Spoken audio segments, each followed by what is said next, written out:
سورۃ الانعام کی آیت نمبر 152۔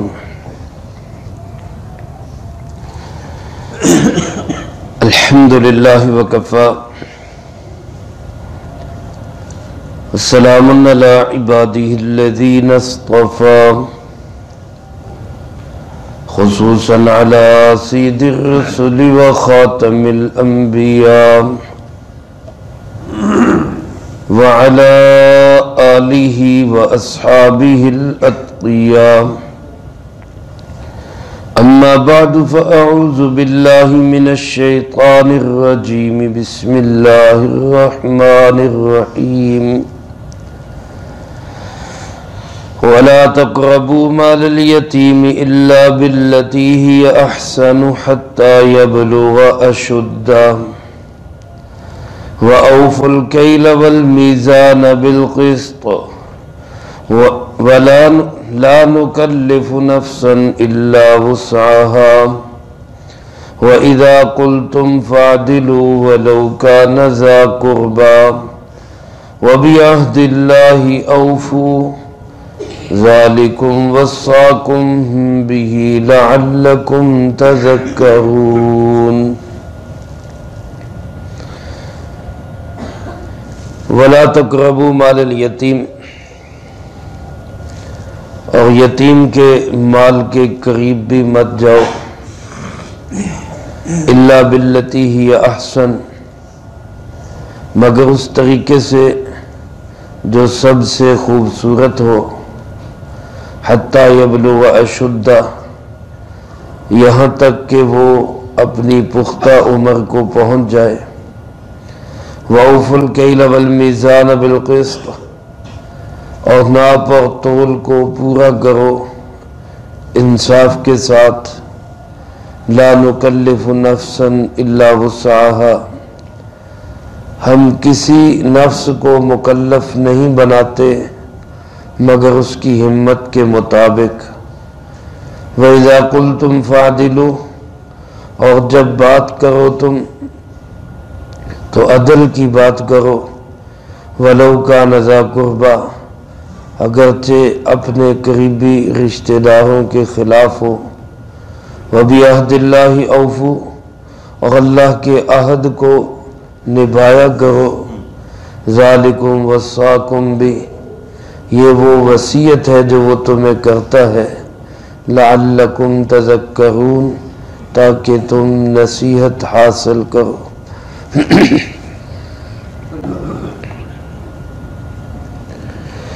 سورۃ الانعام کی ان 3 آیات مبارکہ میں اللہ رب العالمین نے 10 ایسے حکم ارشاد فرمائے جن کو کہا جا سکتا ہے کہ یہ اسلام کا ٹائٹل ہے۔ ہمارے پیارے آقا جناب محمد کریم خاتم النبیین صلی اللہ علیہ وآلہ وسلم جب سرداران عرب کو دعوت دیتے اور وہ پوچھتے کہ آپ کس چیز کی دعوت دے رہے ہیں، کیا پیغام ہے آپ کا منشور کیا ہے، تو جناب محمد کریم صلی اللہ علیہ وآلہ وسلم یہی 3 آیات پڑھ کے سنایا کرتے تھے کہ میں اس کی دعوت لے کے آیا ہوں۔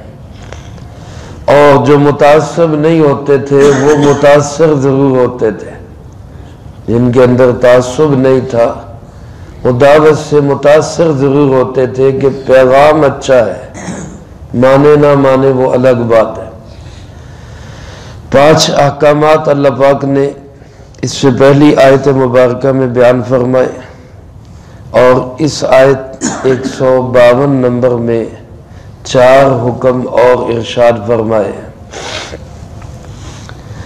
تو گویا 6واں حکم یہ ہے کہ وَلَا تَقْرَبُوا مَالَ الْيَتِيمِ إِلَّا بِالَّتِي هِيَ أَحْسَنُ، یتیم کے مال کے قریب بھی مت جاؤ سوائے اس کے کہ جو سب سے فائدہ مند طریقہ ہو، یہاں تک کہ وہ اپنی پختہ عمر کو پہنچ جائے۔ عرب کے لوگ چونکہ عام طور پہ جنگجو لوگ تھے، جنگوں میں جاتے تھے، تو بندے اس میں قتل بھی ہو جاتے. اب جو آدمی قتل ہو گیا اس کے پیچھے چھوٹے بچے، یتیم بچے، ان کے وارث، کسی کا چاچا بنتا، کسی کا تایا بنتا، کسی کا محلے دار بنتا. تو اس میں بڑی گڑبڑ ہوتی کہ وہ ان یتیموں کا مال ہڑپ کر جایا کرتے تھے. بالخصوص ابو جہل کی یہ عادت تھی، جب بھی کوئی آدمی فوت ہوتا تو فٹافٹ اس کے گھر پہنچتا، سردار ہونے کے ناطے جا کے کہتا جی میں تمہارے بچوں کا وارث، اور جتنا مال ہوتا اس کو اپنے مال کے ساتھ ملا لیتا اور یتیموں کو دھکے دے کے نکال دیا کرتا. سورۃ الماعون میں اللہ رب العالمین نے اسی کا تذکرہ کرتے ہوئے فرمایا فَذَلِكَ الَّذِي يَدُعُّ الْيَتِيمَ، یہ وہ شخص ہے جو یتیموں کو دھکے دیتا ہے. میرے عزیز دوستو، یتیمی بہت ہی معاشرے کے اندر ایک بری چیز سمجھی جاتی ہے. یتیم کو کوئی آسرا دینے والا نہیں ہوتا، کوئی سہارا دینے والا نہیں ہوتا، کوئی اس کو عزت دینے والا نہیں ہوتا.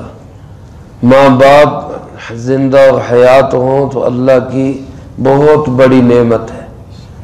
جب یہ اٹھ جاتے ہیں اور بالخصوص بچپن میں اٹھ جائیں، بالغ ہونے سے پہلے اٹھ جائیں، تو بڑی مشکل ہے زندگی کا یہ سفر، کھٹن ہو جاتا ہے. اللہ پاک جن کے والدین حیات ہیں ان کو صحت و عافیت کے ساتھ لمبی زندگی نصیب فرمائے. جن کے اللہ کے پاس پہنچ چکے اللہ ان کی بخشش اور مغفرت فرمائے.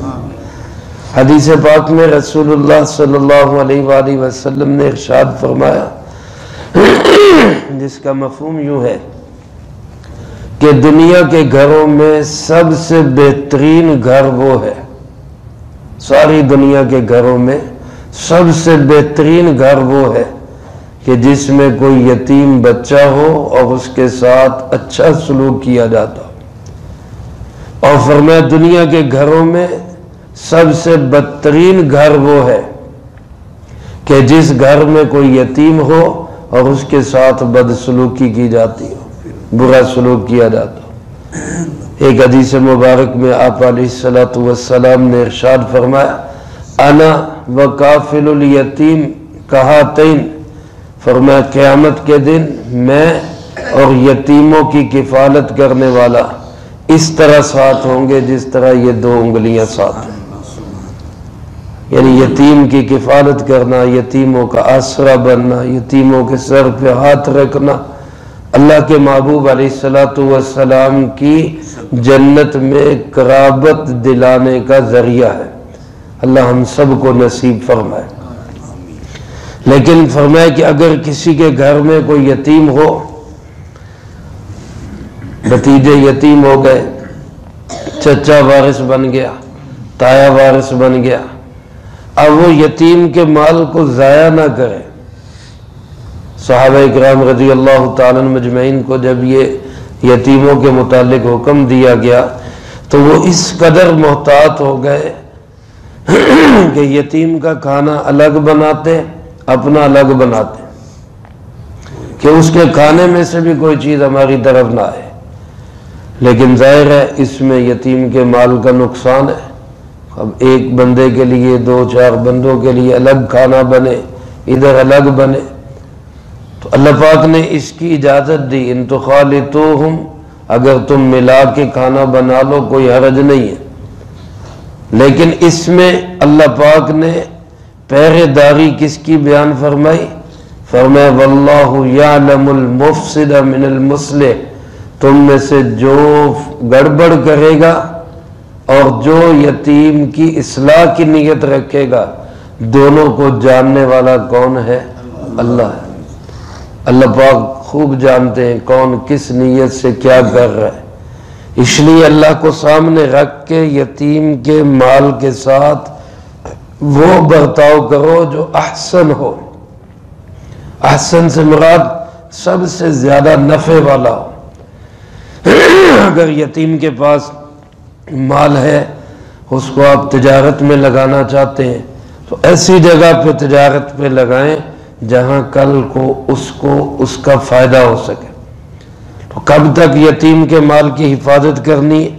فرمایا حتی یبلغ اشدہ، یہاں تک کہ وہ اپنی پختہ عمر کو پہنچ جائے۔ پختہ عمر سے مراد کیا ہے؟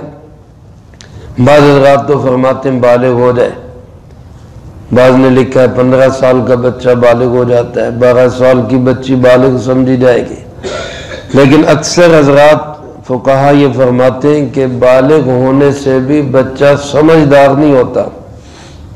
کاروباری سمجھ بوجھ انسان کو بالغ ہونے سے نہیں آتی، دیر سے آتی ہے۔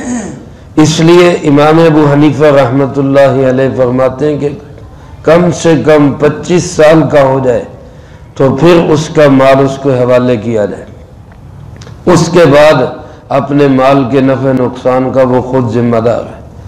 اور بعض فقہا نے یہاں تک بھی لکھا ہے کہ اگر 25 سال میں بھی یہ سب بات کلیئر ہو کہ اس کو سمجھ نہیں ہے، مال ضائع کر بیٹھے گا، لوگ اس کا مال فراڈ سے ہڑپ کر جائیں گے، تو 25 سال کے بعد بھی اس کا مال اس کے سپرد نہیں کرنا چاہیے، بلکہ حکومت وقت کو چاہیے یا اہل علاقہ کو چاہیے کہ اس کے مال پر کوئی ایسا بندہ، ایماندار بندہ اس کے حوالے کرے جو اس کے مال کو ضائع ہونے سے بچائے۔ میرے عزیز دوستو، مال اگرچہ کوئی اچھی چیز نہیں ہے، پسندیدہ چیز نہیں ہے، لیکن جو رزق حلال اور مال اللہ پاک عطا فرمائے وہ اللہ کی نعمت بھی ہے، اس کو ضائع کرنے کی بھی اجازت نہیں ہے۔ یہ آپ دیکھیں کہ اللہ پاک مال کی حفاظت کے لیے، اپنے مال کی نہیں دوسروں کے مال کی حفاظت کے لیے بھی کیسا نظم بنا رہے ہیں کہ کسی کا مال بھی ضائع نہ ہو۔ اپنے مال کو انسان ضائع کرے، فضولیات میں اڑائے اور گانے ناچ میں لگا دے اور کھیل تماشے میں لگا دے، کہ کس قدر اللہ کی اس نعمت کی ناقدری ہے۔ تو جس طرح اس مال کو حلال طریقے سے کمانے کا حکم ہے، ویسے ہی اس مال کو اچھی جگہ اور حلال طریقے پہ خرچ کرنے کا بھی حکم ہے۔ اس 5ویں حکم کے بعد اچھا اس میں ایک چیز جو نہایت اہم ہے وہ آج کل ہمارے معاشرے میں کہ وراثت کی تقسیم نہیں ہوتی۔ اس کو ہم عیب سمجھتے ہیں کہ نہیں جی چلو جی اکٹھا چلنے دو، اور اکٹھا چلنے دو میں پھر کیا ہوتا ہے کہ بعض دفعہ ایک بھائی فوت ہو گیا، دوسرا بھائی اس کا مال بھی لے جاتا ہے، اس کے بچے رہ جاتے ہیں۔ فوراً جلدی سے جلدی وراثت تقسیم ہونی چاہیے، حصے مقرر ہونے چاہیے، پھر اپنے اپنے حصے میں جس کا جو بھی مرضی ہے وہ اپنے حصے میں کرتا رہے۔ اگر بچے یتیم ہیں ان کا حصہ مقرر ہو جائے، اس کی حفاظت چاچا یا تایا کرے۔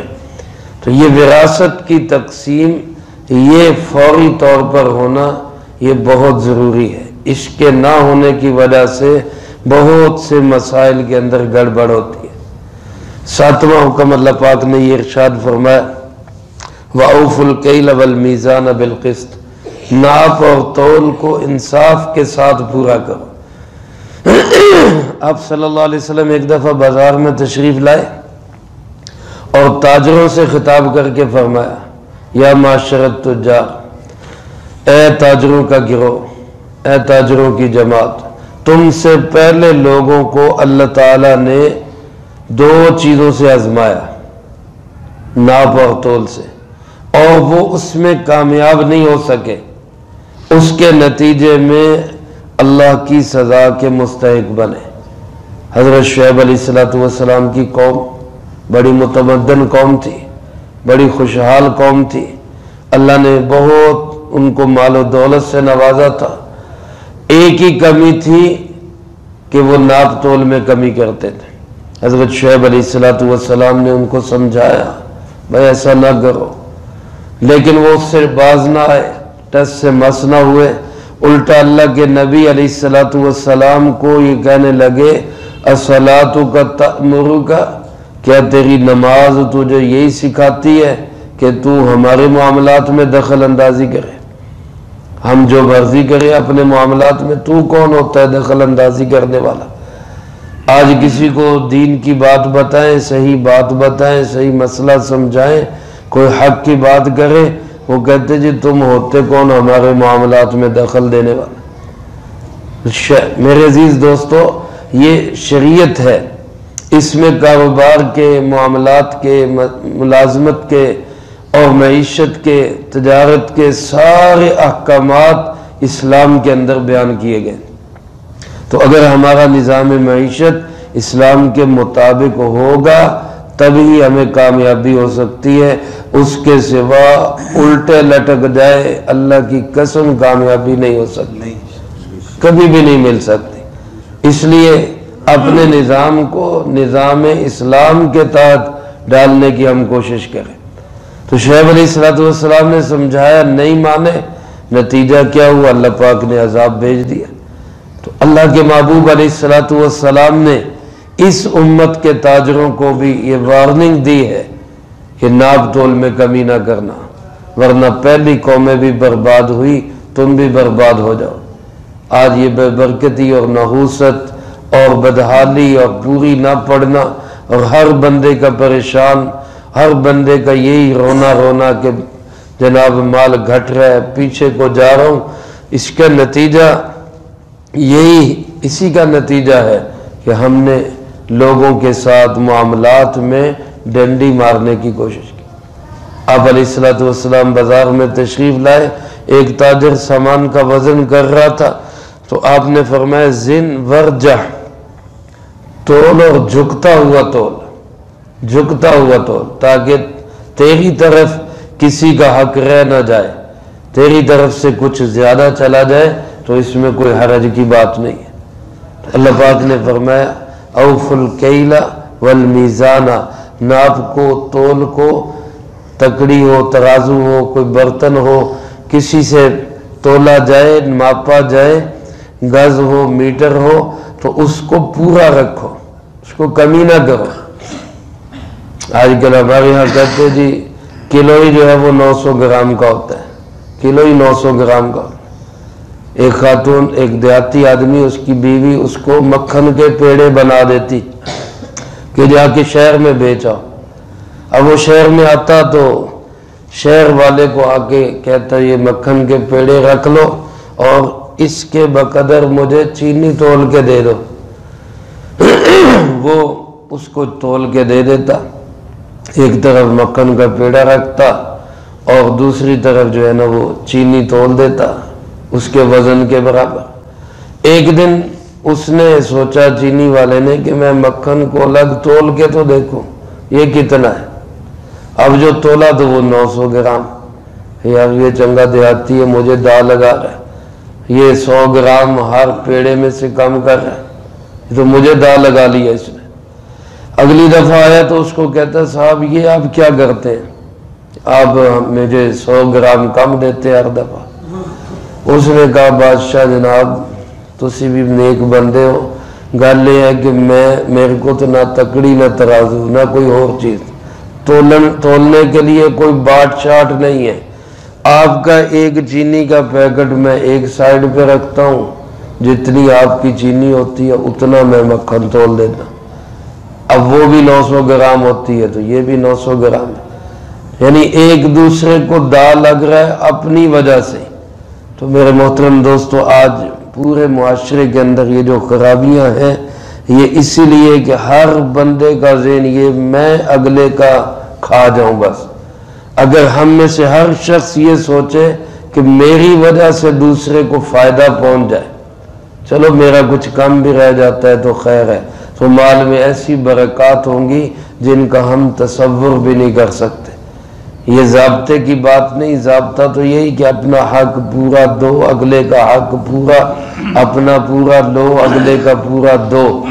لیکن اخلاق اور اس کی بات ہے کہ انسان دوسرے کو زیادہ دے دے، اپنے کم پہ بھی راضی ہو جائے، کیونکہ آگے اللہ پاک نے فرمایا لا نکلف نفسا الا وسعها، ہم کسی بھی جان کو اس کی وسعت سے بڑھ کے مکلف نہیں بناتے۔ اب بالکل ایک ایک جو ہے نا رتی تول کے ایسے پورا ہو، یہ تو انسان کے بس کی بات نہیں، تھوڑی بہت کمی رہ ہی جاتی ہے۔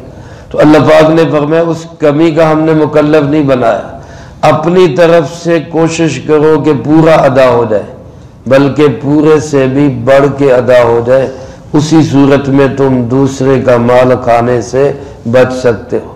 تو یہ صورتحال جب ہوگی تو برکات بھی ہوں گی، خیریں بھی ہوں گی، رحمتیں بھی ہوں گی، اور جب ہر ایک کا ذہن یہ ہوگا کہ میں کھا جاؤں۔ ایک حدیث مبارک کا مفہوم ہے، جب دو آدمی مل کے کوئی کاروبار شروع کرتے، مشارکت کے ساتھ، مزاربت کے ساتھ دو آدمی مل کے کوئی کام شروع کرتے ہیں اور دونوں کی نیت یہ ہوتی ہے کہ دوسرے بھائی کو فائدہ پہنچ جائے، دوسرے کو فائدہ پہنچ جائے، تو فرمایا جس کا مفہوم یہ ہے کہ ان کا تیسرا پارٹنر اللہ ہوتا ہے اور اللہ پھر ان کے مال کے اندر برکتیں ڈالتا ہے۔ لیکن جب دونوں کا ذہن یہ ہو کہ میں زیادہ کھا جاؤں، میں زیادہ لے لوں، تو پھر اللہ درمیان سے ان کو چھوڑ دیتے ہیں کہ جاؤ جو کرنا ہے کرو، پھر خود ہی کرتے رہتے ہیں اور خود ہی مرتے رہتے ہیں۔ اس لیے ہمیں حکم یہ دیا گیا ناپ میں تول میں کبھی کمی نہ کرے۔ حضرت مفتی اعظم پاکستان مفتی محمد شفیع صاحب رحمۃ اللہ علیہ نے لکھا ہے ناپ تول میں کمی صرف تکڑی ترازو سے نہیں، اگر کسی کی ملازمت کے اوقات طے ہیں، 8 گھنٹے ڈیوٹی ہے دفتر کی اور وہ پوری ڈیوٹی نہیں کرتا تو یہ بھی ناپ تول میں کمی کر رہا ہے۔ کوئی مزدور دیہاڑی پوری لیتا ہے لیکن دیہاڑی کے وقت کو ادھر ادھر ضائع کر دیتا ہے تو وہ بھی ناپ تول میں کمی کر رہا ہے۔ اسی طرح حضرت عمر رضی اللہ تعالیٰ عنہ نے ایک شخص کو دیکھا نماز صحیح نہیں پڑھ رہا تھا، نماز صحیح طریقے سے نہیں پڑھ رہا۔ حضرت عمر رضی اللہ تعالیٰ نے فرمایا اس نے بھی اللہ کے حق میں ناپ تول میں کمی کر دی کہ اس نے نماز نہیں پوری پڑھی۔ اس لیے ہر معاملے کے اندر اللہ کی طرف سے ہو، بندوں کی طرف سے ہو، ہمیں اس کا دھیان رکھنا چاہیے کہ میرے اوپر کسی کا حق نہ رہ جائے، میرا حق کسی کی طرف چلا بھی جائے تو خیر ہے۔ اللہ ہمیں یہ جذبے نصیب فرمائے۔ یہاں تک یہ 7 حکم ہوئے، مزید 3 احکامات اگلی آیات میں ہیں، ان کا ذکر اگلی فرصت میں ہوگا۔ اللہ پاک سے دعا ہے اللہ مجھے آپ کو سب کو قرآن و سنت کی صحیح سمجھ نصیب فرمائے اور اس پہ عمل کر کے دوسروں تک پہنچانے کی توفیق عطا فرمائے۔ اللہم لک الحمد کما ینبغی لجلال وجہک